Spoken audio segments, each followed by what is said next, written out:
a goal. Who got the assist? Who got the assist?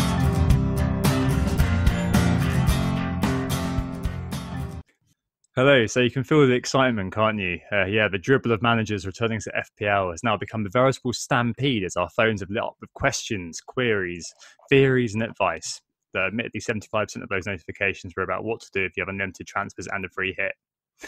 But anyway, focusing on the other 25% in terms of producing actual helpful content for managers, Nick and Stag with me today. And let's start with Nick. He's on his phone because of technical difficulties. You're right, mate. Good weekend. You excited for the football ahead? Feel so close now to that start of the season. You can almost taste it. Only 2 positive tests from the latest rounds of coronavirus testing, though we did feel like we had a little bit of a near miss with the Norwich player who played against Spurs. But that concerning sidebar ahead, it's all good. So, yeah, looking forward to it all. We are Who Got the Assist. You can find us on Twitter at WGTA_FPL for Thomas, at WGTA_Nick for myself, and at FPL Stag for Anthony. And we are on Instagram as well, WGTA.FPL. So, Anthony, how are you doing? What's on the pod this week?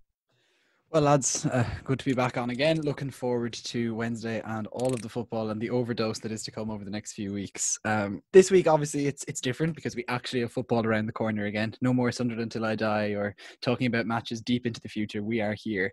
So we're going to start off this time with a slightly changed schedule in that we're going to bring market forces to the fore and look at who are people picking up first. We'll use that then to kind of bring us on to position by position. Which players are we actually going to pick? And then we'll talk about our own personal plans. We are not going to have a Q&A this week. What we're going to do instead is we're just going to build that in and blend it into our pod as we go through rather than just doing questions at the end. It's been a while, Nick, but we're going to start the market forces. And as the man across numbers, you haven't been across numbers for a while, but surrounded by 3 monitors of numbers, I'm guessing you're very, very excited by this. So what's going on with the data? Good to see, with unlimited transfers, so much going on and lots of activity to talk through. So if we focus perhaps first on who's being transferred in, who managers are targeting, it's Jack Grealish, who's actually the most transferred in player right now, the Aston Villa midfielder, perhaps the talisman of the Aston Villa team as well. We've got 280,000 transfers in so far. A very popular pick, Aston Villa. Obviously, they've got the double game week, Sheffield United and Chelsea in game week 30 plus. So, reasonable fixtures, at least with a double. And Grealish is their main man. He's going to probably play 90 minutes each game. So, a lot of people targeting him, and you can see the appeal, even if you do worry about Aston Villa's prospects for the rest of the season.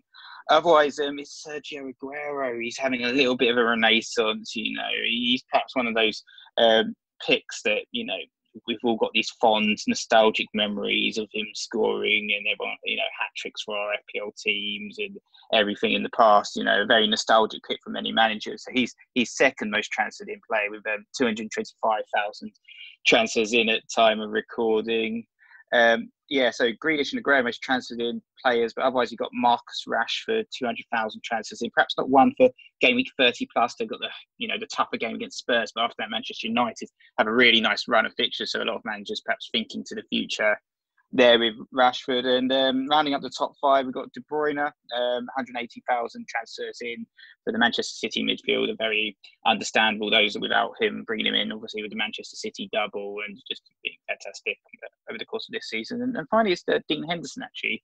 160,000 transfers in for the Sheffield United goalkeeper. Obviously, Sheffield United do have the double. It's a little bit of an interesting pick, really, because he is ineligible for that game week 31 match against Manchester United. So hopefully not too many managers have been caught out by that. We're definitely seeing that kind of popularity for Sheffield United defenders ahead of the double kind of coming through. And maybe another player whose inclusion in the transfers in is pretty interesting is John Lundstrom, who's the most transferred in defender with 157,000 transfers in at time of recording. Now, this is something which has perplexed me to another level. We have Sander Berg there, who had effectively taken his place. John Fleck is obviously in midfield, taking that other kind of Lundstrom role in the Sheffield United team. And you're kind of wondering, what are people thinking? It's not August anymore. Yeah, that is a bit of an interesting pick. I feel like a lot of people probably just saying, Sheffield United have a double game week. Who's the top scoring Sheffield United defender right now? it's John Lundstrom. And, at the beginning of the season, he was a fantastic pick, 4.0 million out of position. He was getting returns like nobody's business. But yeah, with Sander Berg there, you do have to worry about that particular selection. It's not one that I necessarily agree with. I know it's one that you polled on as well, isn't it, Tom? Yeah, it's interesting. It definitely comes up later on. I'm just in two minds about him. I just feel more and more that he's just a cover pick. I don't see the upside as much as perhaps other people do, other believers in the King Lundstrom. In terms of the transfers out this week, Danny Ings, interestingly, is at the top of that list, 241,000 transfers out. And there's a few strikers here, aren't there, Nick, on the list, especially in terms of the top five? Yeah. So Danny Ings with Norwich up next, gave me 30 plus. Does seem a bit of a strange pick to be sort of top of the chart of the transfers out. And I do feel like a lot of managers are potentially going to get punished by all of these sales. So Mo Salah, he's second in terms of transfers out with 220,000 and managers transferring out. But obviously, he's the top scorer in the game. But he doesn't have the double. So people clearly setting him to fund the likes of Aguero and, the likes of Sterling.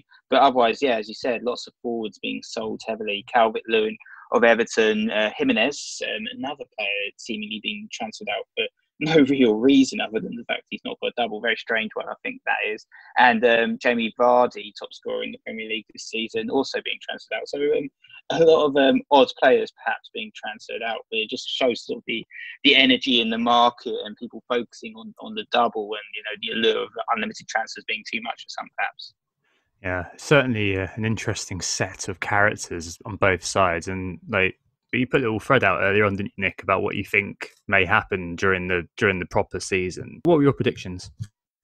So, yeah, I think we're going to see a lot of swings in terms of the transfer activity just because of the tight deadlines. I mean, managers like myself are planning on wildcarding next game week, and I'm only going to have about 22 hours to kind of wrap up my wildcard in between when the Manchester City match against Burnley finishes about sort of 10 o'clock on the Monday versus the sort of 6 p.m. start of Leicester versus Brighton. So yeah, about 20 hours or so just to set up that wildcard team. So you're going to see huge swings of people like transferring out. Aguero suddenly comes from most transferred in player to most transferred out perhaps. And, it'll be manic and frantic activity, I think. So it's going to be very interesting to see what happens, especially with sort of football on basically every day over the course of the next month or so. Yeah, one thing I would add on the market forces is just if you look at the market forces for players that aren't double game week players, let's say, I think what you actually see is quite a lot of people have been transferred out and they're almost have the same amount of transfers in, which I guess shows you that there's quite a lot of maybe short-termist thinking going on with players using their effective wildcard right now to set up for the double game week and nothing else. So the likes of Sionsu, Doherty, Manchester United players are heavily coming in, but they're not obviously being sold because they weren't owned in high numbers, but you're also seeing Jimenez and Vardy kind of in that same position where they're being sold a lot, but also bought quite a lot for long-term fixtures. Yeah, I feel I hope people have paid attention to the lost value idea. Because I'm suspecting we're going to find a lot of people maybe next week complaining that, I used to be able to afford my wildcard team, did some transfers out, and now I can't afford anything. I'm 0.5 short. Why is that? But yeah, I'm hoping that most people listen to this pod at least are mindful of such value things. But yeah, thanks, Nick. And it's I guess not surprising to see this sort of uncertainty in some ways, or at least people tooling up towards the incoming double game week to kick us off. Let's deep dive now into kind of the players for the final 9. So selection criteria, stuff that we're interested in. The reason my players are included here are motivation. So players who have that sort of extra little bit about them that it doesn't consign them to being on the beach. They've still got a tangible goal in front of them. Maybe a player who's got no crowd, who may perform a little bit better underneath that, but definitely players who are talisman, who are sloppy seconds, who are those key point scorers within their teams. We will be looking at long-term picks mostly, but we will at the end of each kind of position provide 1 week punts for those who are free hitting or unlimited transfers and then bench boosting. So trying to cover the whole range of it in this pod. But yeah, those are selection criteria. And I guess we've got to start with goalkeepers. Let's get into it. We've got a couple of questions on this, even though we are going to breeze over keepers. Let's face it, it's a bit boring. FPL Blonde and FPL Filthy Casual ask about the best goalkeepers to own. They're pretty unsexy, aren't they? And I think this year what we've seen is that the cheap goalkeepers have won out pretty much entirely. So in years past, we've seen David De Gea, we've seen the likes of Edison probably still featuring in teams, and Alisson indeed featuring in teams up until the very, very end. But it feels like this year has been the year of the cheap keeper. And the exit velocity, so the last 6 games before we went on the break, and Nick Pope, who'd been sold by many, many people, came from nowhere to absolutely smash it. So he scored 39 points in the last 6, followed by Rui Patricio, a surprise entry, 35, and then a mixture of David De Gea, Dean Henderson, as Nick calls him, Denders, and Guaita on 32. Pope was arguably in the best form as well. So he had a 1.73 expected clean sheets, but actually kept 4. Absolute lad. Henderson's a man who's been brought in by quite a few here. In terms of going forward, so if you haven't brought him in for your free hit, but brought him in just in general, 4 of his next 6 are really hard after double game week, and he can't play in game week 31 because he's on loan from Manchester United. So, yeah, interesting situation for some. Perhaps we've got McCarthy, or you've got some sort of other backup going on. I don't really know, but in terms of keepers, do you think it's fair to say, guys, that the cheap keepers have won out this year, or is there anything to be said for expensive keepers? I suspect not. I think definitely. I think in terms of what we said in the pre-season about keepers and preferring sort of going for the cheaper, better value ones at 4.5 million, it's definitely been vindicated when you compare it to like having to pay 5.5 million for the likes of Kepa or Lloris. Definitely seems like a waste of money now. And the 4.5 million keepers have won that battle. But I thought it was worth highlighting now, actually, that those keepers aren't 4.5 million anymore. If you're talking about setting up your wildcard, your free hit, you're having to pay 5.3 million now for the likes of Dean Henderson, or 4.9 for Nick Pope. I compared that to a team in the top 6, supposedly. You've got Bernd Leno at Arsenal, 5 million. So he's actually 0.3 million cheaper than Sheffield United's Dean Henderson. He's got a double game week, just like Dean Henderson, and Arsenal have actually got better fixtures compared to Sheffield United. Ignoring the game week 31 plus that Dean Henderson can't even play in, it still feels like, for me at least, Leno is the optimum and best pick out there for goalkeepers right now, because he is cheaper as well.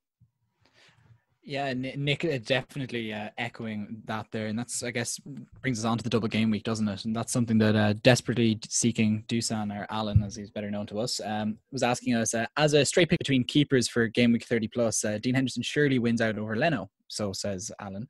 But as part of a free hit team or quasi free hit transfer team with a view to the wildcard straight after, would overall points optimization entail going with Leno due to the dearth of Arsenal options outside of Leno and Auba, with more points to be gained from Sheffield United in the outfield? So basically, are there just so many outfield players at Sheffield that we'd want to pick that you wouldn't go for Dean Henderson anyway? So you might as well put Leno in, because at least he does come with the clean sheet potential and save potential, which Dean Henderson would come with anyway. And I think, look, Nick has probably answered that question quite well, and I actually would agree with him that I think Leno is probably a better long-term pick, in the sense that, okay, you're probably going to be covering your Sheffield United defence elsewhere anyway through your Lundstrom if you're going for that those bench points, or if you're getting someone like John Egan or Enda Stevens or something. And so Leno comes with actually a team that is coming together defensively. Like, they had 3 clean sheets in 4 pre-COVID, and I think with a manager who is so systemic like Mikel Arteta, I think that wasn't something that was a flash in the pan. I think it might be sustainable for that Arsenal team as everything comes together, and their better players come back to fitness as well, the likes of Hector Bellerin. So where you're coming from with Leno, the more I've looked at Jay Leno over the course of this series, so it's not his late night show, the course of this lockdown free hit sort of time, the less I've liked him, the less I've liked the idea of backing Arsenal defence and just watching it through my hands the whole time. Sanket, by the way, also asked about Leno or Reina. So Leno's doing well in of himself in goal for Arsenal, looking at the numbers. But defensively, I think team stats are just so important. And to narrow this down into Leno versus Henderson, or Sheffield United versus Arsenal, the last 6, the XGC before we stopped, Sheffield United had the 4th lowest expected concede, 6.62. Arsenal had the 7th highest on 10. This also poo-poos Reina, by the way. He was 4th for saves over the last 6 with 22, so not necessarily a bad thing. But 1, Nyla might get the nod, and 2, they had a massive 14 XGC in the last 6 before we stopped. So Villa, 1, allowing lots of shots, and 2, just allowing lots of high-quality shots. That defence is pretty much bin worthy as far as I'm concerned. Q2 clean sheets, of course. And another way of looking at the data is looking at the first 6 games of the season, just in case I might miss something, or we're restarting again. Maybe there's an element of looking at how things looked at the start. At the start of this season, Sheffield United for XUC were 11th, 8.64, level with likes of Wolves and Chelsea, so pretty respectable, whereas Arsenal found themselves third from bottom under Emery, 12.56 XUC in the first 6 games. So for the next couple at least, I would back Sheffield United, who have got that nicer double game week, Aston Villa and Newcastle over Arsenal's. But going forward, definitely see what Anthony's saying in terms of hopefully Arsenal coming together. We shall see whether David Luiz can hold the Arsenal defence together. Yeah, Leno could be good value for money, especially if you factor in that he's actually now cheaper, isn't it? Because Met pointed out too. Yeah, I think so. I think generally I would still say probably I'm actually going for both because I'm going to be bench boosting in this week. But if it was a straight swap, I think I'd still go for Leno over Dean Henderson, and I'd also probably highlight the fact that in the Sheffield United defence you've got quite a decent selection of players that you could bring in to cover. So if you wanted to cover the Sheffield United defence, you could double up with the likes of Ender Stevens and George Baldock, or even John Lundstrom perhaps. But with Arsenal, we don't really know who's going to start. There's a lot of players back from injury. David Luiz is too expensive at 5.7 million. You've got the fullbacks back, maybe Bellerin or someone, but in left back, there's plenty of players that can play in that position. So there's not really an obvious starter out there. Whilst with Sheffield United, we know who's going to start every single game in that defence. Cool. Yeah. No, I think you're right. I think going forward as a Dean Henderson owner, I'm not too sure what I'm going to do with him. I've got McCarthy as the backup keeper, so maybe I'll just kind of leave them there. It's a goalkeeper at the end of the day. Like, I'm just going to leave. I'm probably just going to leave them unless it'd be a great day when I find that I've got a free transfer to use on a goalkeeper and I have nothing better to do. But especially given what's going to be going on in the upcoming perhaps transfer market madness, I just think I'm going to basically have Henderson and McCarthy for the rest of the season. God, that sounds so depressing, doesn't it? Well, maybe not Henderson, but the fixtures are pretty tough for them. Right, let's move on board the goalkeepers. Let's move on to defenders. And it's quite interesting, this one, because there's kind of 2 distinct camps, aren't there? There's the wing-backs and there's the centre-backs. Which way do we go at the back? The FPL Plonker asked, which defenders are best to go with for the remainder of the season? And for this one, we didn't do a double game week we didn't do a double game week pump for the goalkeepers because they're goalkeepers, come on. But we'll do that from now on per section. And I think this kind of opens up the discussion on 90-minute men versus the more kind of creative, the more kind of energetic roles in the team. Just so I looked at a bit of the data on this on the Premier League, and there are 15 90-minute men this season. 8 of them are goalkeepers, 5 of them are defenders. That's Tarkowski, me, Van Dijk, Maguire, and goal-shy hero Connor Cody, who I think has gone 2 years now without ever registering a goal attempt, and somehow got a 0.5 million price rise last year. Nice one, FPL. And there's 2 midfielders as well on the list, Declan Rice, a former Irishman, and JWP. So on top of that, George Baldock, Jack O'Connell and Bernd Leno have also played every minute for their clubs. They played one less game, obviously, because of the postponement. So Maguire and VVD I already own here, and there's lots of kind of nailed-on defenders in the cheap seats, like Gary Cahill, who may also fit in this. And I guess kind of weighing up 90-minute men and the wing backs is going to be really important, isn't it, guys? Because in terms of kind of creating the best defence you can, there are lots of different kind of ways of looking. What do you guys reckon in terms of the best blend here? So I think this was something we discussed a few weeks ago when we were trying to glean a few learnings from the Bundesliga. And what we had seen was that quite a lot of fullbacks were being substituted, but we hadn't really looked into the minute data on that. But the Reddit user Atmos Guisher has looked into it, and so I'm just going to pick up a few of the stats that I saw there. Look, the most interesting thing is that 92% of the fullback subs that actually happened in the Bundesliga happened after the 60-minute mark. And honestly, for me, I'm quite happy if my fullback is being hauled off at 65 minutes. I get my clean sheet if it's going to be there. There's less time for me to lose it as far as I'm concerned. Unless it's somebody like Trent Alexander-Arnold or Robbo, for example, who possess a huge attacking potential, it's totally fine. If it's Enda Stevens that's getting hauled off at 65, that's grand too, isn't it? I'm not as concerned as I previously was, let's say, to do with our fullbacks and 90-minute men.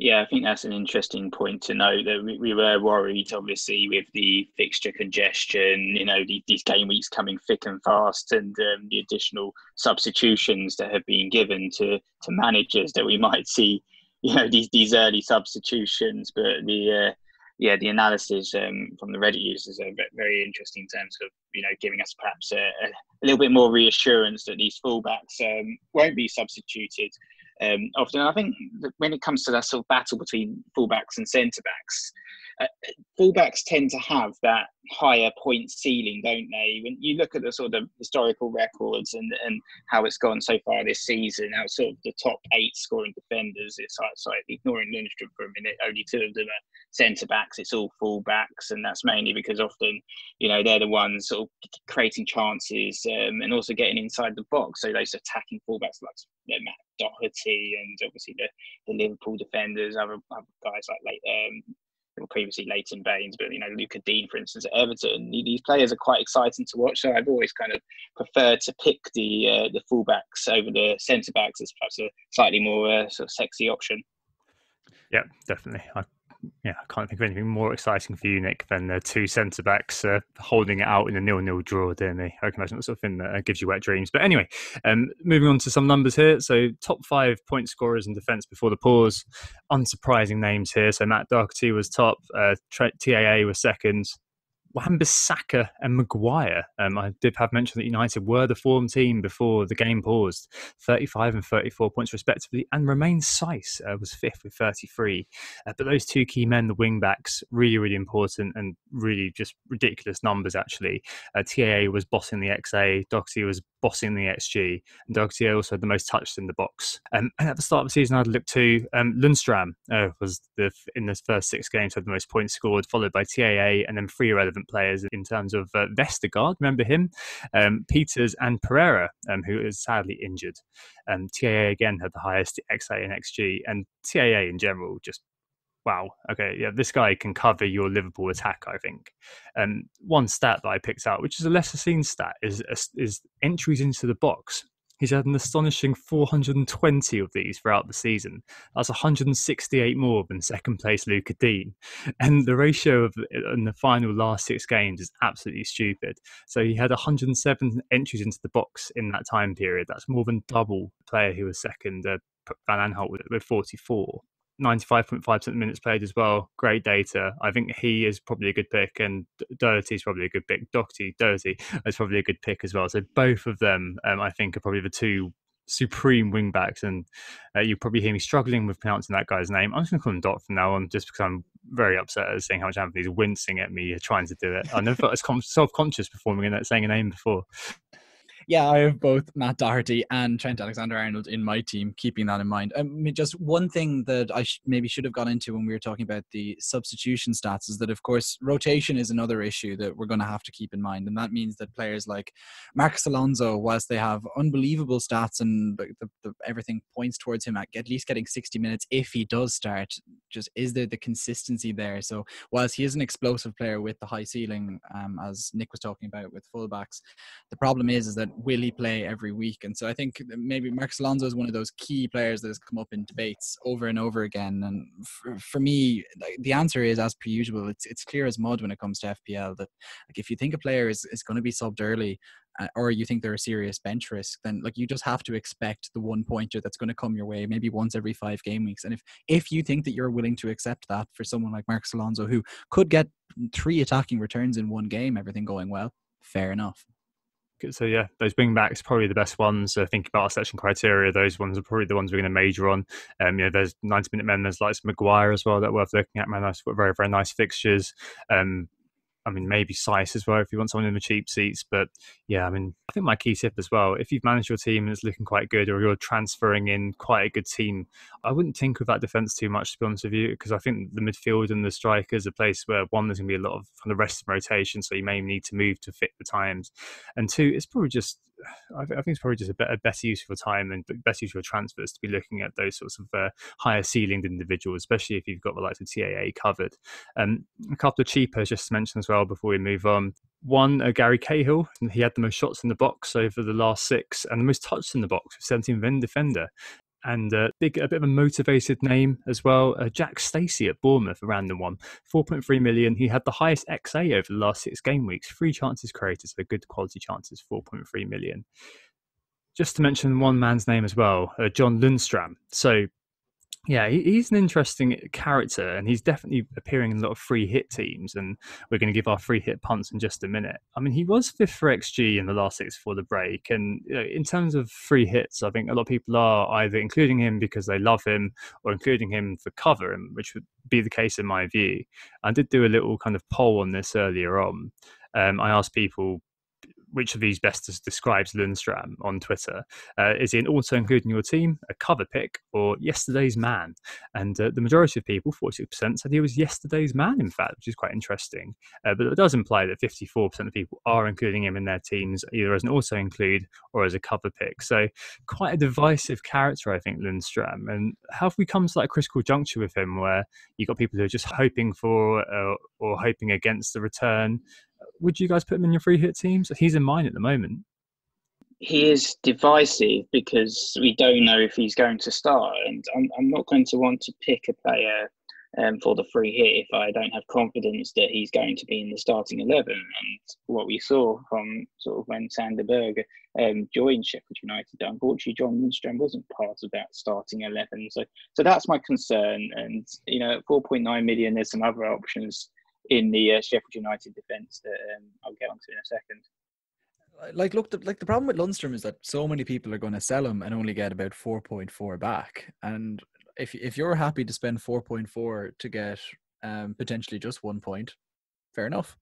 if you want to spend 4.4 elsewhere, even on a single game week player that will probably get 2 points anyway, then I think like Jack Stacey, for example, player we just mentioned, just it'll be a bit of a punt for sure, but maybe it will come through better than Lundstram. It's just when there's so many good Sheffield United defenders there that actually will play, and they're not that much more expensive, and you actually probably already own them, I just don't know why you're wasting time with them. I know what you mean with Lundstram.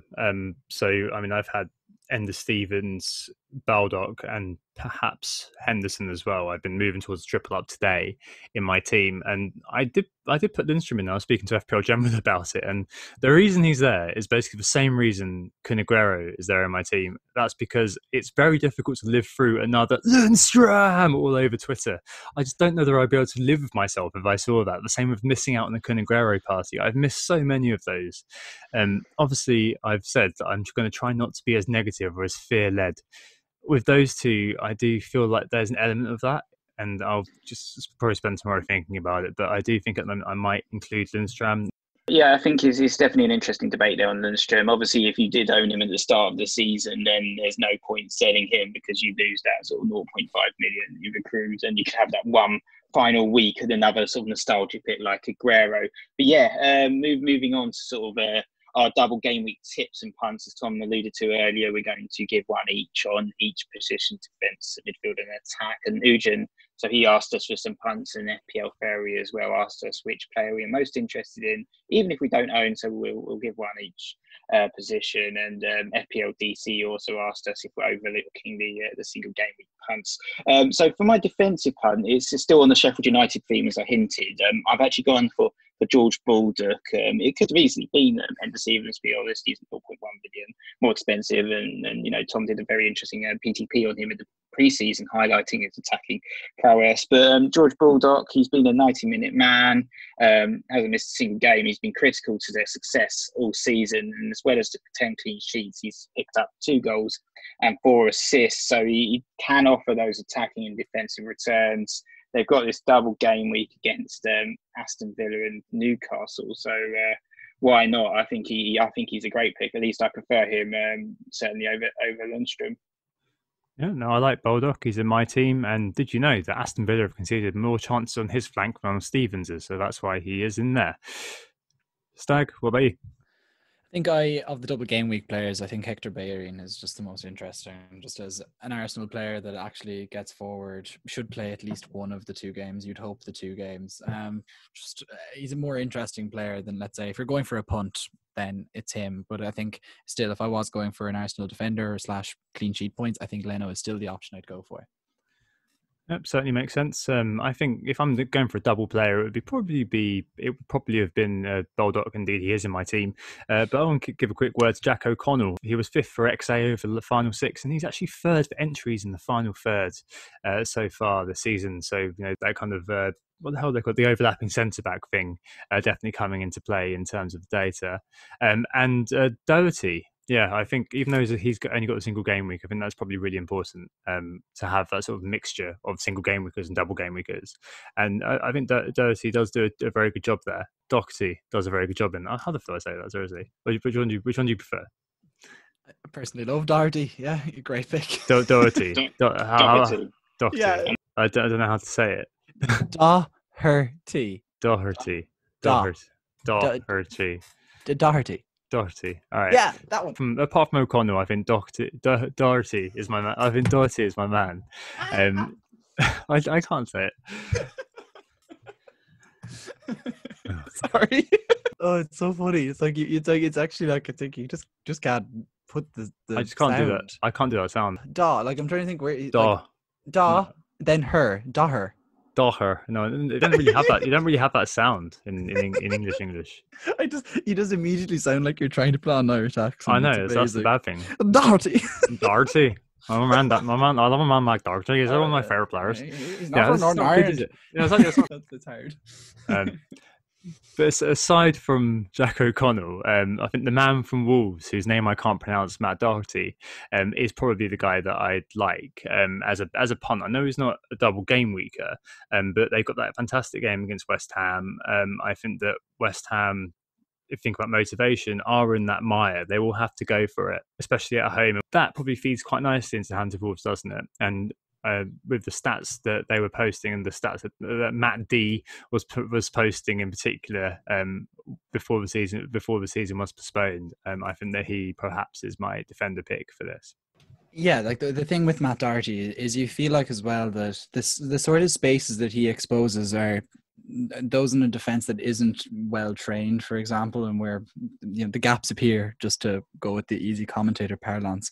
And I do think that West Ham team of all teams just seem to just lapse at points, and the gaps appear, and there's quite a lot of Wolves players who are very good at threading the eye, and Doherty is always making that run at that back post or the front post depending on where the ball is coming. He's always there, and as your stats have bared out, and look, he's just a great pick. A single game week, double game week, regardless, he's just brilliant. Yeah, and anecdotally, he's one of the fittest players at the club as well. So I hopefully would be expecting to see quite a lot of starts for him, or a lot of game time for him at least. I know in the Bundesliga we've got a lot of the fullbacks being taken off and substituted, but hopefully he will have that sort of requisite fitness to not be as at risk of that as other people.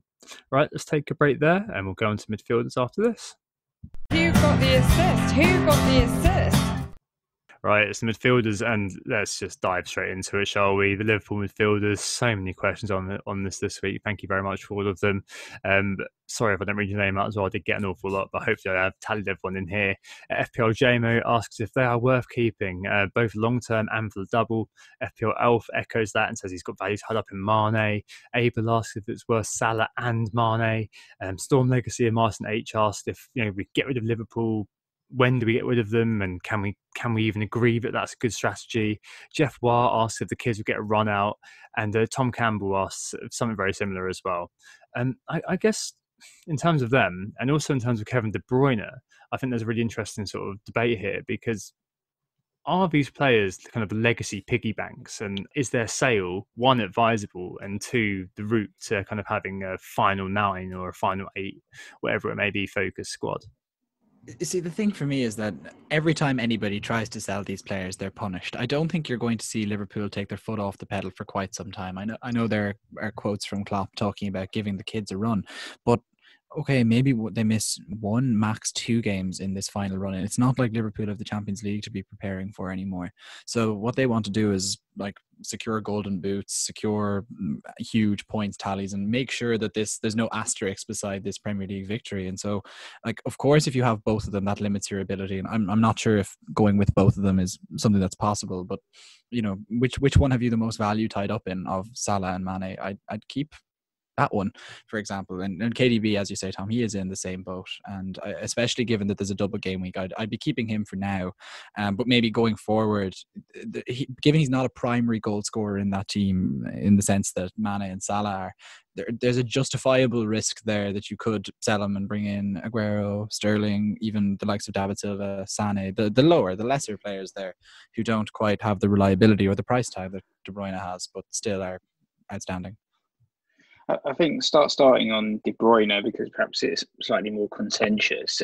For me, he will definitely stay in my team, and I feel like he is key. Obviously, the double game week aside, De Bruyne, he's that player that Pep plays all the time. He's always in the team. You'll see Aguero rotated with Jesus. You'll see Sterling and Mahrez competing with Sane and Bernardo Silva across the wings, but KDB, he's the creator in chief in that team. He plays that midfield attacking role, and it's locked out for him. He's on all the set pieces, and in terms of actually, he might not necessarily score lots of goals, but his assist record's phenomenal, and it is reflected in FPL as well. He scored 50 points more than any other Manchester City player this season. So for me, he is that key City asset, and I know he is quite expensive, but he's not the most expensive player in the game. I still think he does have some value. But on Liverpool, I think it kind of depends a little bit on circumstance, what chips you still have. I think certainly for the double game week, Salah and Mane do act as fantastic cash cows to kind of allow you to afford the likes of Aubameyang and the likes of Aguero, the likes of Raheem Sterling as well. So I think for the the 30 game week 30 plus, they're playing Everton. It's going to be a bit of a tough game. It's going to be a bit of a strange game as well, with all the players coming back to fitness. I think I'm only probably, for my team personally, I'm probably only going to be looking at Trent Alexander-Arnold staying for Liverpool.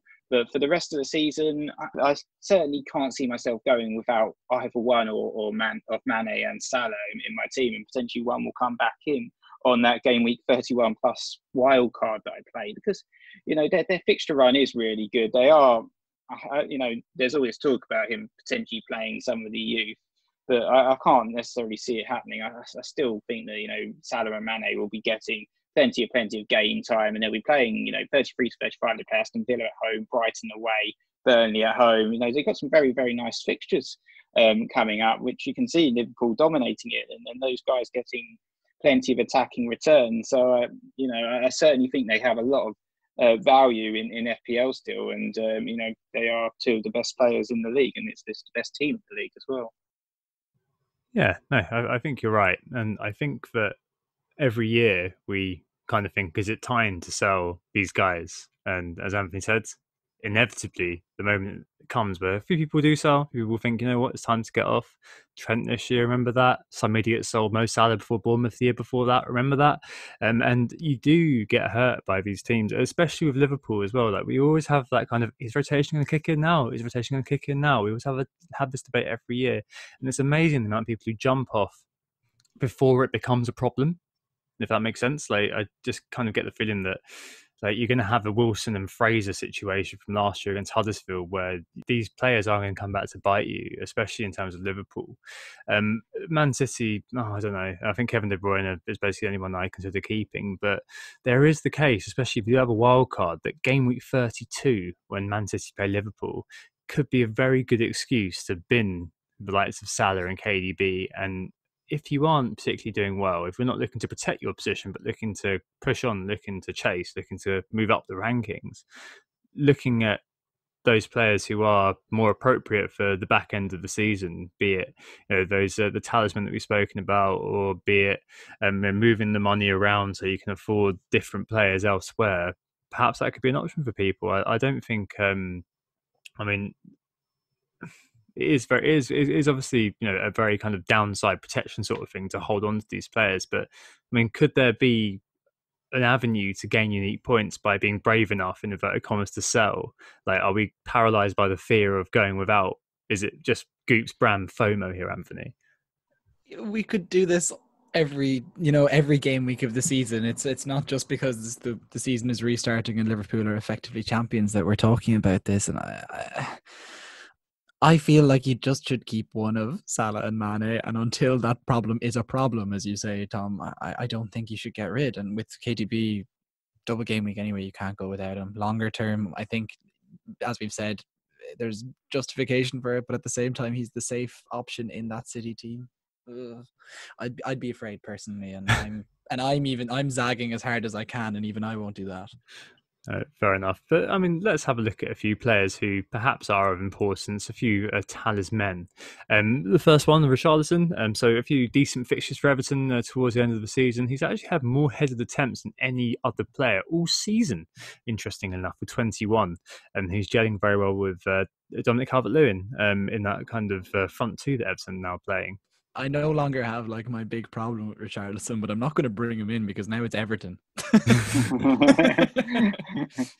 Your beef's now with Everton as opposed to Richarlison. Yeah, I've just broadened my problem. No, fair enough. Son, so Spurs' talisman. What was really interesting, actually, I was looking into his data and noticed there was another player who was literally next to him the whole time, and Anthony Martial at United. I'd characterise both of these guys as pretty much exactly the same player. Really similar stats, so 9.65 XG, 11 goals for Martial, 9.17, 9 goals only for Son.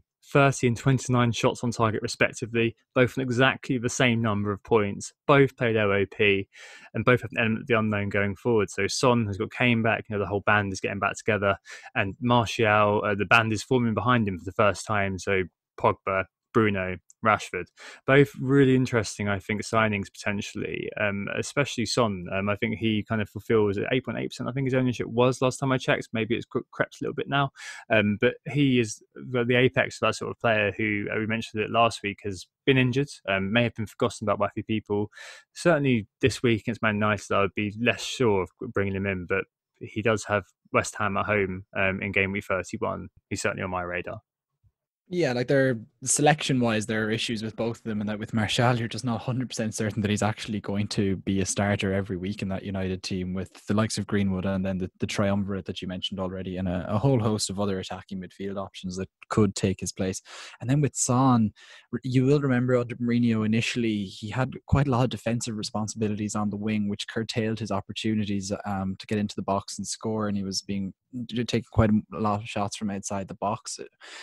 Will Mourinho find that he needs to put more emphasis on giving, to get the ball towards Son in the box because, well, Kane isn't quite what he was? Will Kane still be not quite what he was? That's another question which maybe feeds into the Son question in and of itself. But look, as talisman, both good players and both explosive players as well that could bring you up the ranks. It should definitely be considered if you're behind, but definitely not the perfect solution. Yeah, I think both very interesting picks, especially for FPL, especially come game week 31. But I do, it kind of remains to be seen how both players react to having sort of their compadres, but all being back and from injury. Because as you said, Martial's sort of Pogba, Fernandes and Rashford all never played together before. With Spurs, you've got all these players back from injury as well, like Harry Kane. So Harry Kane will be in that number 9 position. So technically, sort of both teams kind of have their historical or sort of real talisman back in terms of Rashford and Kane, and how that impacts Martial and Son's game remains to be seen as to whether they'll actually see more chances. Probably not for Son from Harry Kane, because we all know that he's pretty selfish. I think there was one season, wasn't there, he got like 30 goals and 2 assists or something stupid. So like it's all about the goals for Harry Kane. And with Manchester United, you feel like the attacks are going to be flowing through Rashford and Martial, and perhaps might be playing more of a sort of a Firmino type role, sort of false 9, whilst the wingers are potentially getting forward. So that implies that Martial uses energy to do anything. That's never going to happen, Nick. I think there definitely are lots of options at United, that's for sure. You didn't mention Bruno there, and I think he probably is the big catalyst going forward. I think he'll be owned by a lot of people. I think he's in a lot of teams as it is. Obviously, he's only played a few games, but the beginning data looks very, very good. So shots, 14 outside the box, more than any other player. 3rd shots target over the last 5. really sets the tone as well. Like there's lots of very good stories about him like having a go at players on the training ground and that sort of thing, and being really a vocal leader, which I don't think United have had for a little while. He's also got a couple of other good things about him. So he's second for BPS amongst mids, for example. If he does anything, he's in the shout of bonus. He got 6 bonus points in 5 appearances, admittedly 2 times 3. But compare that to Martial, who only got 7 bonus overall, who's been available all season, and you kind of see that sort of player. And really crucially, in a friendly recently, he took 2 penalties with Rashford on the pitch. So you might be thinking that Bruno at 8.6 could be a man. He's definitely my team, and I suspect he'll be staying there. I really like that catalytic sort of thing about him. It'll be interesting to see how he plays with Pogba and plays with Martial and plays with Rashford, and how all they all fit together. But as mentioned on FIFA, they're incredible. So if they can do that in the Premier League, great. Yeah, and I guess, look, Fernandes is going to be in quite a lot of teams, and maybe if we just think about our more low ownership punts for just a second, the offerer wrote in saying that he's looking at Sarr, and he's certainly a good pick. I'd also, just to throw names at the wall, thought about Harvey Barnes, even Christian Pulisic, but what's going on with his selection? John McGinn, of course, back from injury. And one player, it's just a pity his fixtures are so bad, but I guess it's one of those wait and sees that we can really, truly wait and see against very good teams, is Mikel Antonio and West Ham. He's always a pretty interesting player to have in FPL. He gets forward, gets shots. He causes hassle for any defence, no matter what, even if West Ham are playing poorly. So keeping an eye on him.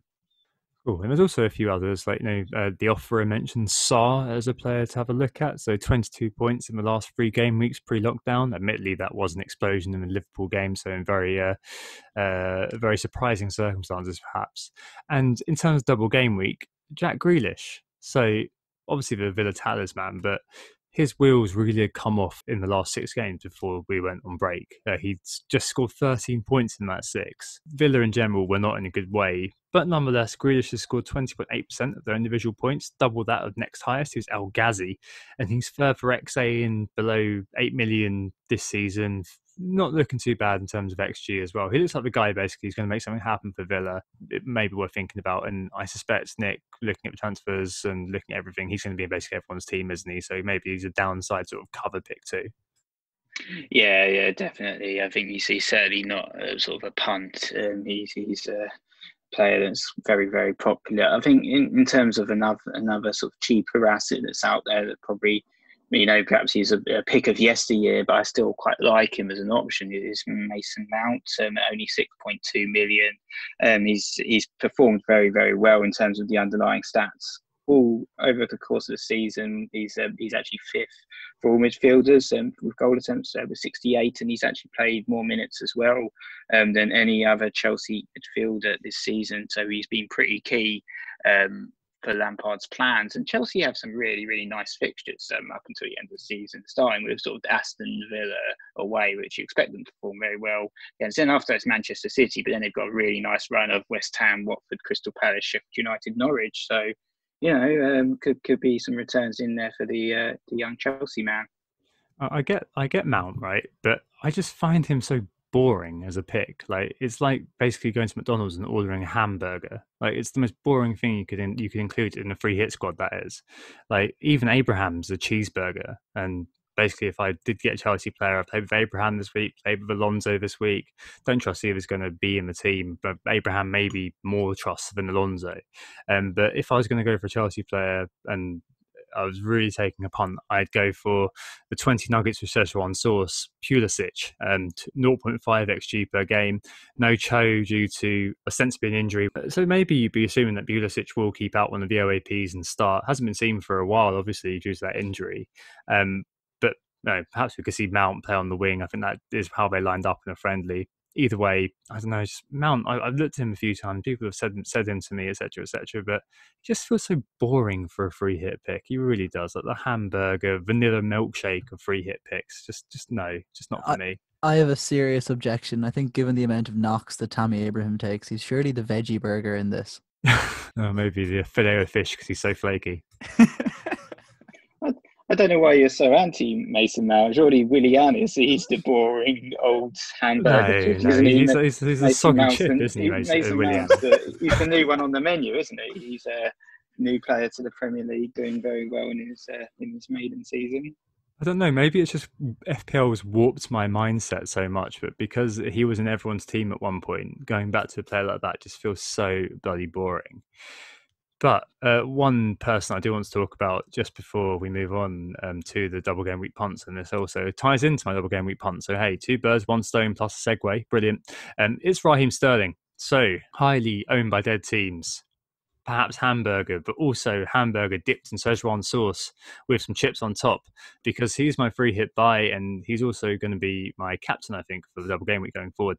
There's 3 key things with Sterling I just want to kind of mention. One is that he's trusted by Pep. From the time he texted him when he was on England duty all the way to throughout the season, he's basically been playing the whole time. He's fit enough to start lots of games in succession, as we've seen over Christmas, as we've seen in time in memoriam. He's normally very quick out the blocks. So this season, first 6 game weeks, he had the highest XG, most shots in the box, second for XA, and a huge number of big chances if he's being fed. And there's a nice thread actually by FPL Auto Select, which showed that Sane, especially if Sane plays, it's fantastic for Sterling. Hopefully that happens.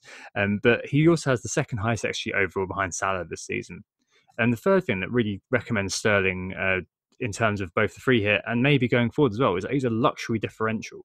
By that I mean that he's very expensive, which means that loads of team structure will not be able to fit him in. Given how expensive he is, a lot of people will not be able to fit him in to accommodate him, given how teams mostly look.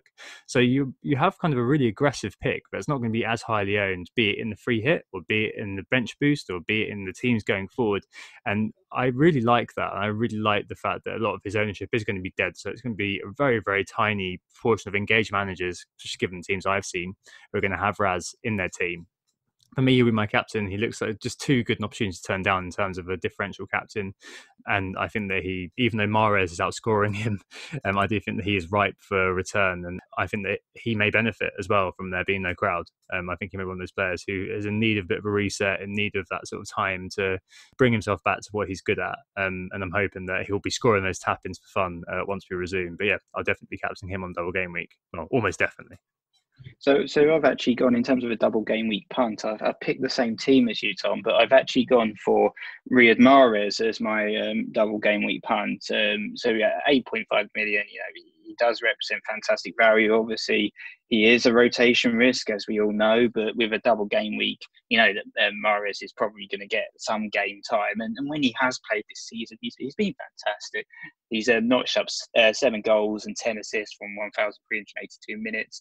So that's been a return every 81.2 minutes. In terms of sort of the midfielders that have played more than 20 games this season, he's had the second highest shot accuracy with 44.2%. Only Anthony Martial's had better shot accuracy than him. And he's, in terms of minutes per chance as well, he's second only to Mo Salah with a chance every 26.6 minutes.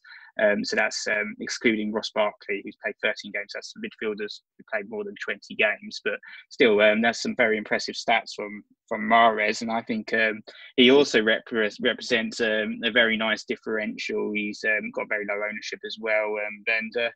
You know, he could easily deliver for Manchester City in that double as well.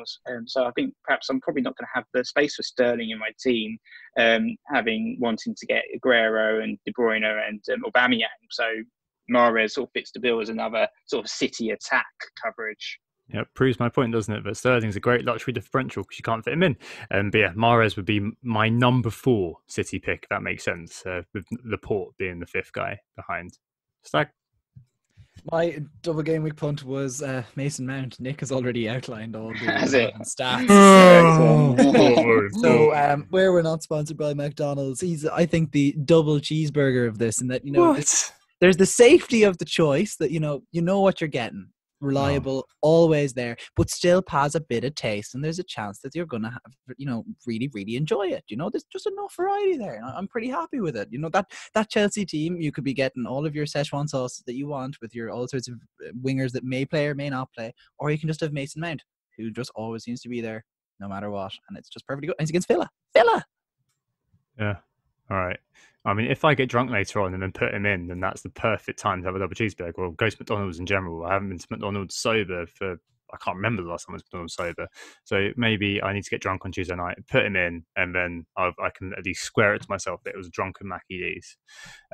Right. Anyway, enough about that. I swear we're not sponsored by McDonald's. Other burger chains are available. Let's move on to strikers. And strikers is particularly interesting because it's a talisman zone heavy area this year, I suppose. The likes of Vardy, Tammy, Jimmy, Pookie, Ings, Aubameyang, all of these players, all of these top of mind individuals dominate the talisman charts. Let's start off with a double game weeker. Not Aguero, but Aubameyang, because we've got a lot of questions on him this week actually. So Sarshank Patol says he's considering Arsenal may sell one or both of Aubameyang and Laka.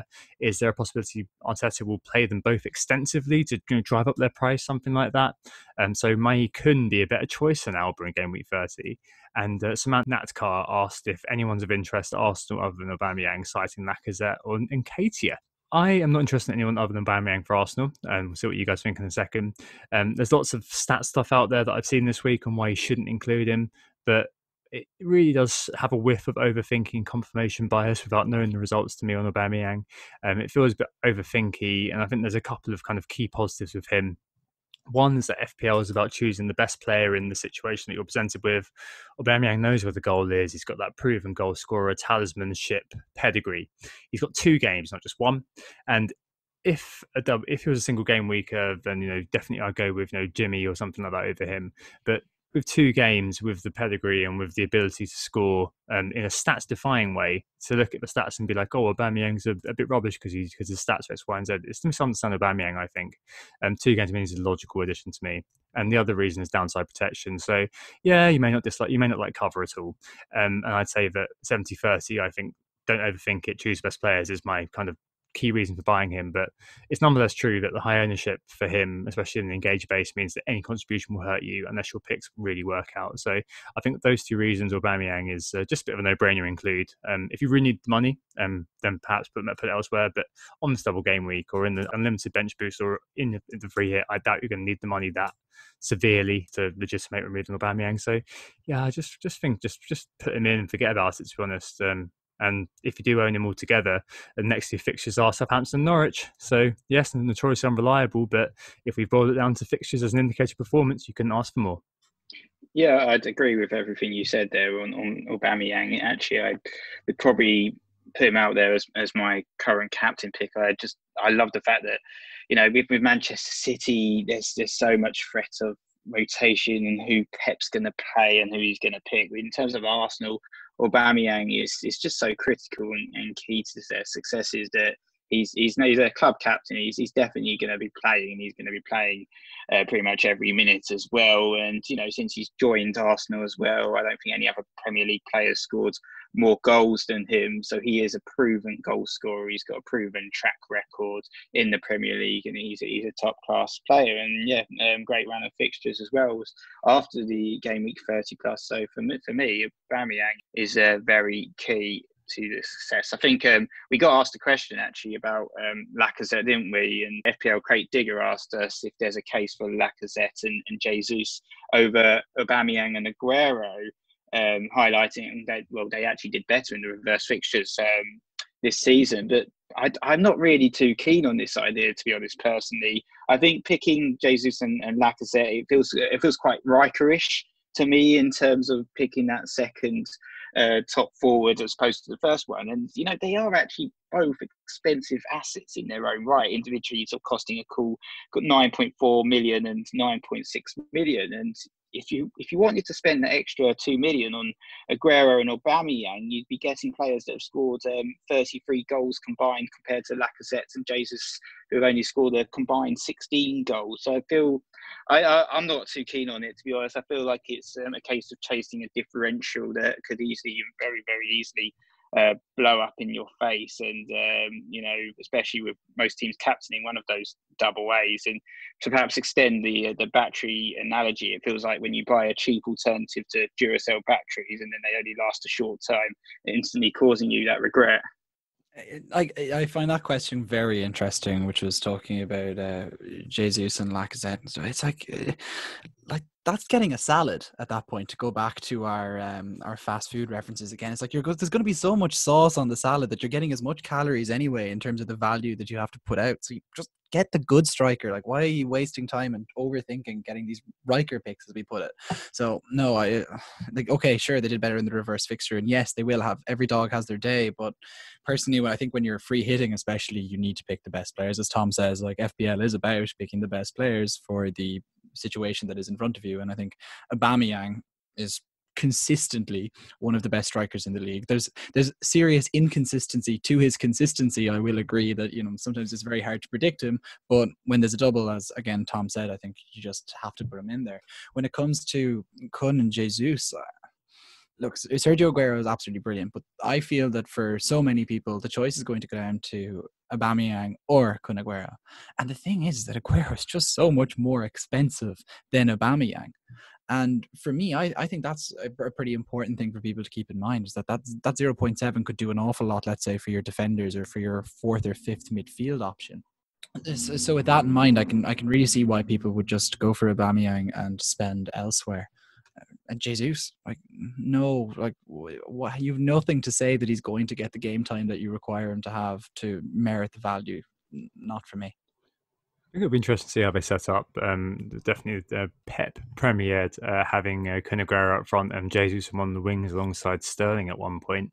But no, I think with Aguero, he's one of those players that I've got in. I mentioned it with Lundstrom earlier, just because the amount of times I've not been invited to a Kun Aguero hat-trick party it's just too much for me. I just can't deal with it. He's going to be in my free hit team. He's not going to be in my actual team. He's going to be in my free hit team. I'm not going to captain him, but I'm going to cover him just because. End of the day, that bare face, I'm just covering with him. I'm not particularly excited by it, but there's no better option. Go back to what I was saying about Aubameyang. Him and Aguero are both in because they're probably the best players in the situation I find myself in. Nick, Aguero, Jesus, any of these players in your BB team? So yeah, Jesus is not in my team. I do have Aguero at this moment in time, part of that triple up Manchester City attacking axis, as I said, of Mahrez and De Bruyne. And yeah, you made some, pertinent points in regards to Aguero, who he's going to be so highly owned. You don't want to be missing that party, especially when you know that half of FPL will be captaining this guy as well. So, him and Aubameyang, the double A's, are certainly going to be leading my attacking line for game week 30 plus and the double game week.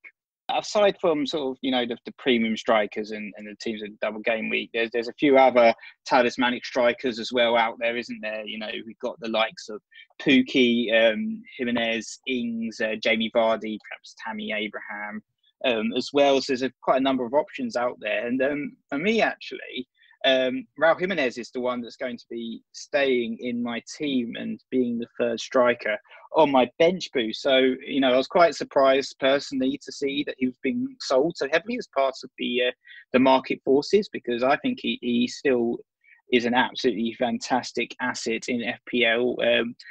Wolves also have some great fixtures, so it seems a bit alarming that people are selling him. West Ham away, we talked about previously sort of dire West Ham are defensively, and then after that, Bournemouth at home, Aston Villa away. That's primed for Jimenez, and he has absolutely fantastic underlying stats as well. So his goal attempts top out of all the forwards with 99.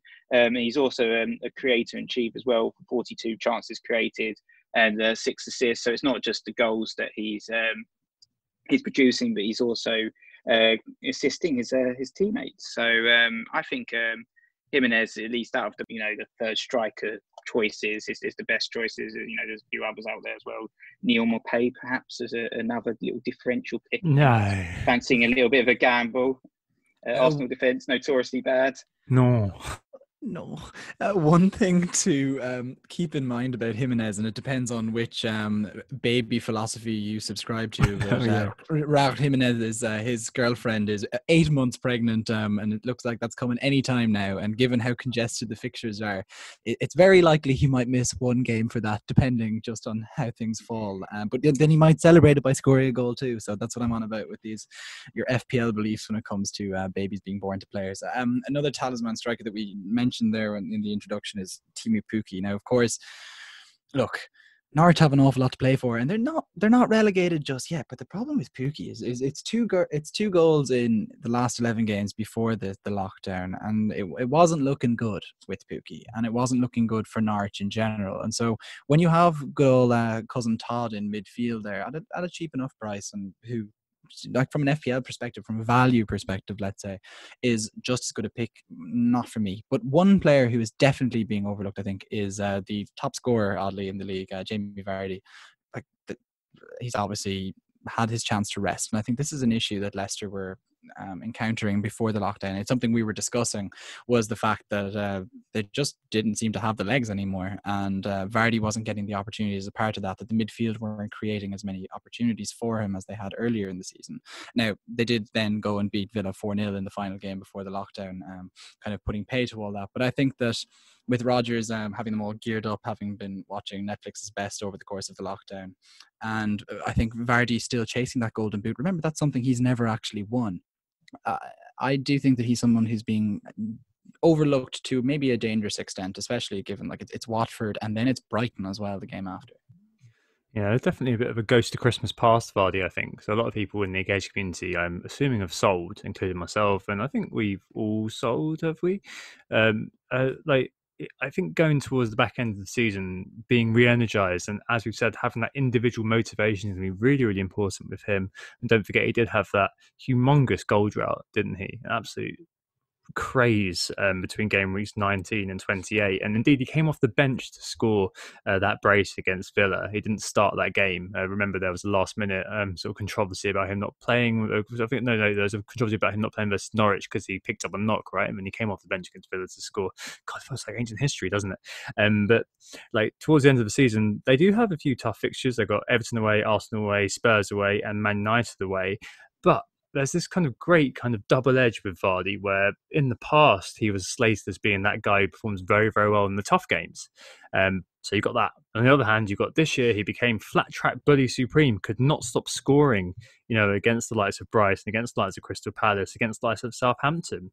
Guess what? Those sorts of games are all, as Anthony's kind of mentioned a minute ago, all to come for Leicester too. So he's one that I'm definitely afraid of, for sure. I do have Nick's pick, Jimenez, and I think he'll just be sat there.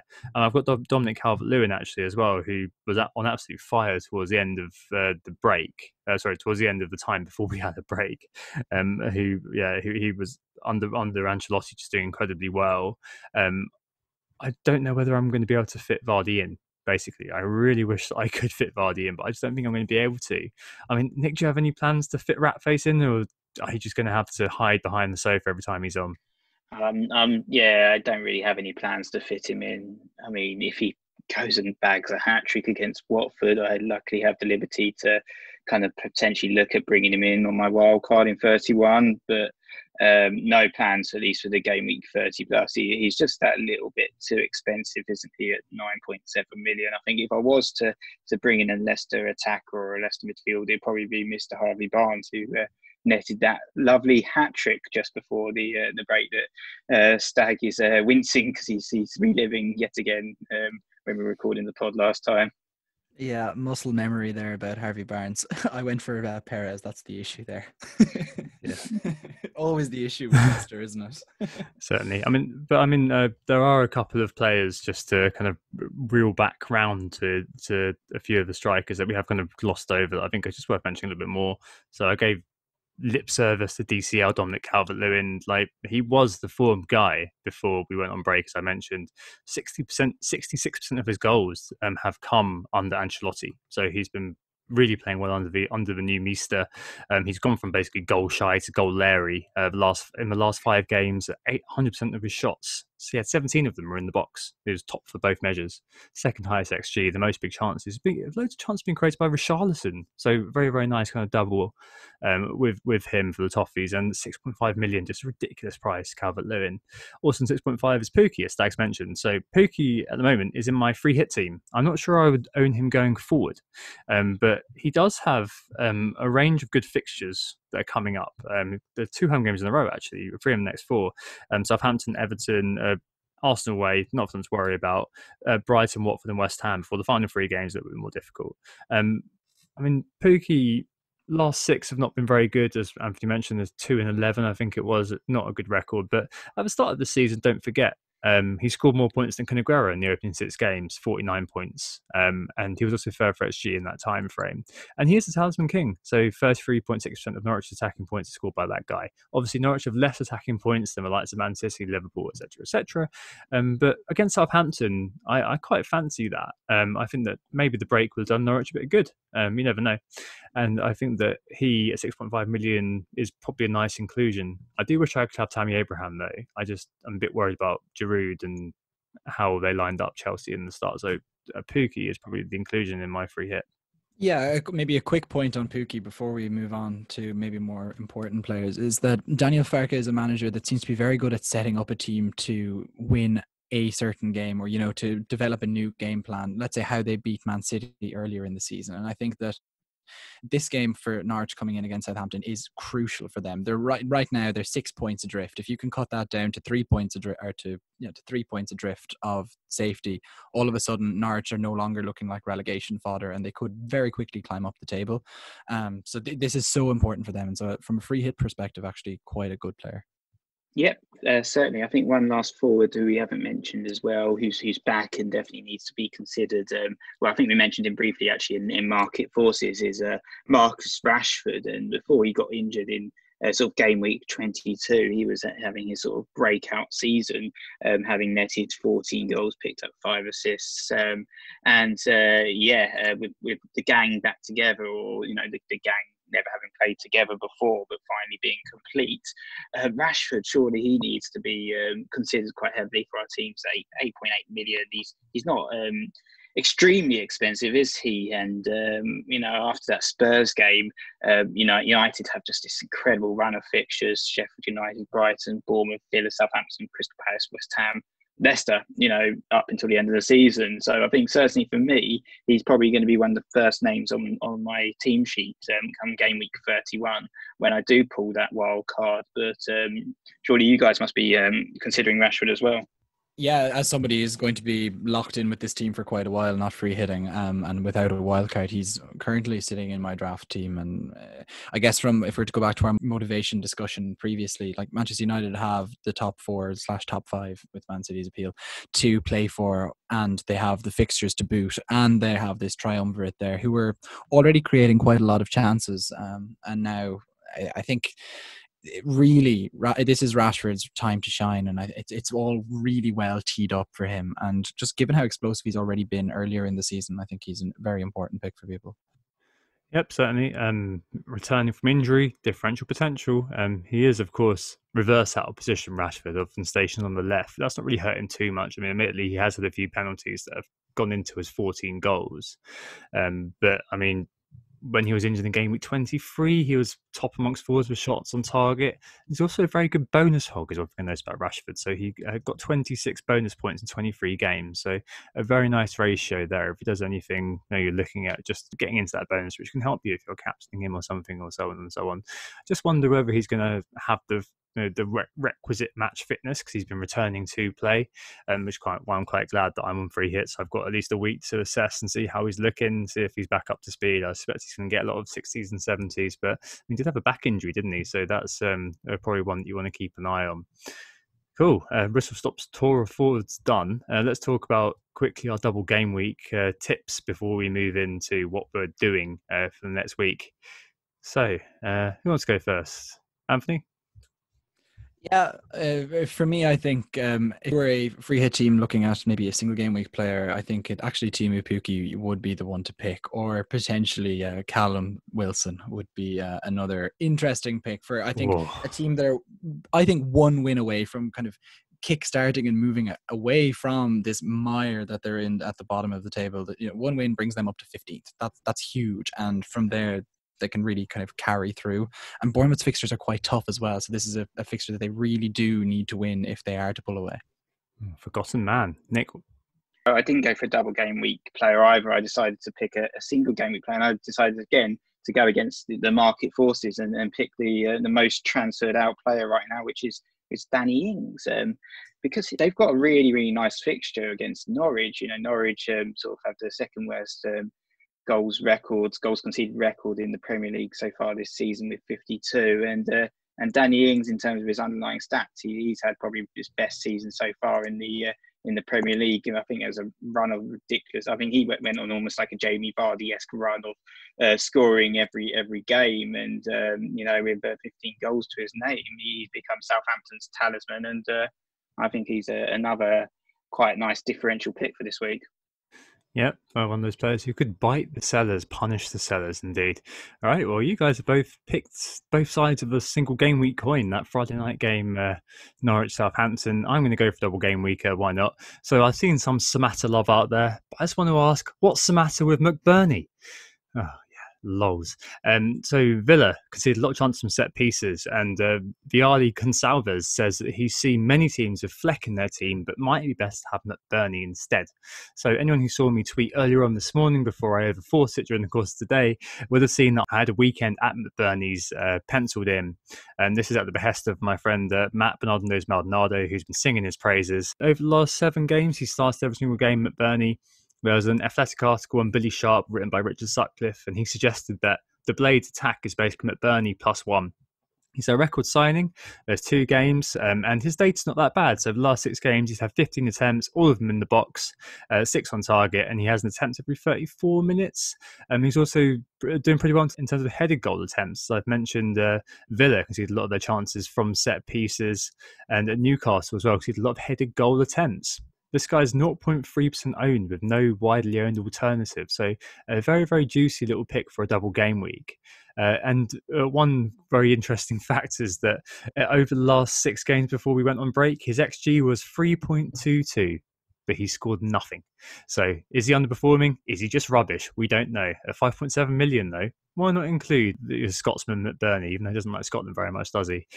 For me, unfortunately, I may have to cover Lundstram, which kind of kills him off, but if you're looking for a pump, why not Ollie McBurney, 5.7? And Nick, you do bear a passing resemblance to him at the moment with that beard. Right, let's move on to what we're going to do when the madness reopens. How are we approaching our chips? What are our final squads looking at? Final as much as they can be at this time. The thing is that, as I've explained in previous pods, I'm trying to zag, so I don't have a wildcard to use later. I don't want to use my free hit now because everyone's going to use it now, and there may be a chance that I can get ahead later. I'm actually preliminary thinking the week where Liverpool clash with Man City may be the week for me to use my free hit and just have a team full of players that aren't playing in that fixture and hope for the best. But anyway, look, goalkeeper, I've good old Bernd Leno in there, and alongside Pope, who had been in good form, and I don't think that Burnley defensively will lapse, whereas I think maybe attack-wise they will. In defence, there's a triumvirate that I feel have to stay. One is obviously Alexander-Arnold, the other is Tom's friend, Matt Doherty, and then I still have Calgar Sionsu in my defence, but I'm starting to wonder whether he should head out. There will be a didn't you tell everyone to sell him absolutely months ago? I remember when I was in Australia, I was listening to you. I did. Like, it's time to sell Sionsu, and here we are. It was 500 days later, and he's still there. It's literally 120 days later, I didn't manage to sell him. Yeah, he's still in my team currently. He was on my bench, and I think he got a few clean sheets, and it was pain. Anyhow, he is still in my squad right now, but I think a Sheffield United defender will be coming in there. It won't be Lundstram. He is in my squad, but will be sold. In midfield, that's kind of where I'm pretty sure of what I'm doing. I've got Mo Salah as the kind of the anchor kind of player that won't be moving for the next few weeks, alongside Bruno Fernandes. Jack Grealish has to come in for the double game week. Cousin Todd Cantwell will be there, and Ismail Assar is a bit of a punt who's a bit explosive and has early decent fixtures. Up front, Aubameyang is in. I'd love to have Aguero as well, but it just can't happen. So Aubameyang is in there, and then there will be 2 token gestures of mid-priced forwards. I'm not sure who, maybe Pookie, but then I'd have him for extra weeks, so I'm not sure. But long term, I'd like to get Rashford in there. So yeah, as you know, I'm planning my bench boost. It's not quite a finished product yet, but it's mainly going to be focused on those sort of double game week players. So in goal, as I mentioned, I've got sort of Jay Leno and Dean Henderson as my two choices. And in the defence, that's perhaps where the most holes still remain in the team in terms of finishing and finalising those final men's. But at the moment, I've got George Baldock in there and another Sheffield United defender, probably going to be tripled up on Sheffield United defence for the double game week. So we'll see how that goes. Should be pretty interesting. Trent Alexander-Arnold is in the team as well, as I mentioned. It's probably going to be it's probably going to be someone like Swinch, who I've already got in the team, perhaps just sticking around just to fill a slot. I have had looked at Target as well, but I don't really want Target. I think they're terrible defensively, Aston Villa, so it's probably going to be someone around that price bracket. Even like perhaps a sort of Charlie Taylor type figure could even play a role, but we'll have to see there. It's not been finalised at all. The midfield, as I mentioned, I've got Mahrez and De Bruyne as sort of the premium assets in there alongside Jack Grealish. I've also actually been looking at someone I mentioned on the pod so far is John McGinn, who is another player who had sort of a really good start to the season for Aston Villa, and then he's obviously been injured for the second half of the season, but he's back now, and he was pretty critical, key part of that Aston Villa attack early doors. So he's someone that I'm considering for that double game week, as I can get rid of these players straight away, so I don't have that worry that you guys do in terms of bringing in players from Aston Villa. And then up front, I've gone for Aubameyang and Aguero and Jimenez as my sort of three-pronged attack. All right, sounds very good. And you're wild carding straight away. Yeah, you've got your 20-hour wild card, haven't you? Wow, that's going to be. Which I've no idea what I'm doing. All depends on what happens in the football. God, we're witnessing a meltdown in the WhatsApp groups, aren't we? Right, my team, I'm free hitting, showing my distinct lack of creativity, but that's just me kicking the can down the road. I've got 8 out of 11 double game weekers in my team. The team's looking like a 4-3-3. So in goal is Denders Henderson. I've owned him for a while, so I'm not actually paying as much as Leno, which is quite interesting. I've got the Rayner on the bench, or maybe some Scrub on the bench. I'm not sure yet. In defence, I've got Lundstram, basically to cover the downside and join in the celebrations if the upsides happen, that he could still become your man Ender. Speaking of your man, I've got Matt Doherty in there as well. George Baldock and TAA. Baldock and Doherty, I think, are two players that I just can't remove. I just think that they're both really strong single game week players. I don't have the Wolves fella in my actual team, so may well own him, but given how this pod has gone in terms of trying to pronounce his name and not get a scowl from Anthony, I'm probably not going to own him in FPL ever again. In midfield, I've got Raheem Sterling, who's got the armband, Kevin De Bruyne and Jack Grealish. Let's hope that that's not a car crash, especially where Grealish is concerned. And up front, I've got Aubameyang, I've got Kun Aguero, and I've got Timu Pukki, the Finnish talisman king. On the bench, as I mentioned, Rayner / someone else. Target, I think, my first sub. He's a bit rubbish, but could get around him something rather. Douglas Luiz, and Tom Tribble was the third sub, just to be the mascot kind of pick. But yeah, I'm quite confident in that team. I've tinkered around with it a little bit today, but when I hit on that one, I thought, yeah, actually, I quite like that. Cool. Right, I think that's probably a lot. Apologies for the whistle stop tour, but hopefully that was useful.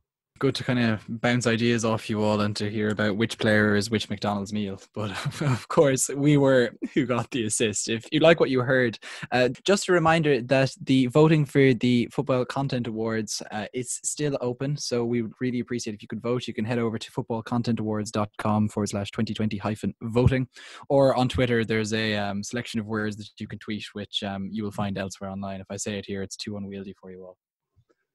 Yep, and we will be back again recording after the double game week to pick over the wreckage and frantically help me with my wild card, I'm sure. As we said before, the pods are going to be a little bit shorter and shallower due to the quick turnaround over the game weeks, but we'll still put in as much graft as we can to keep you all entertained as the football begins to get again.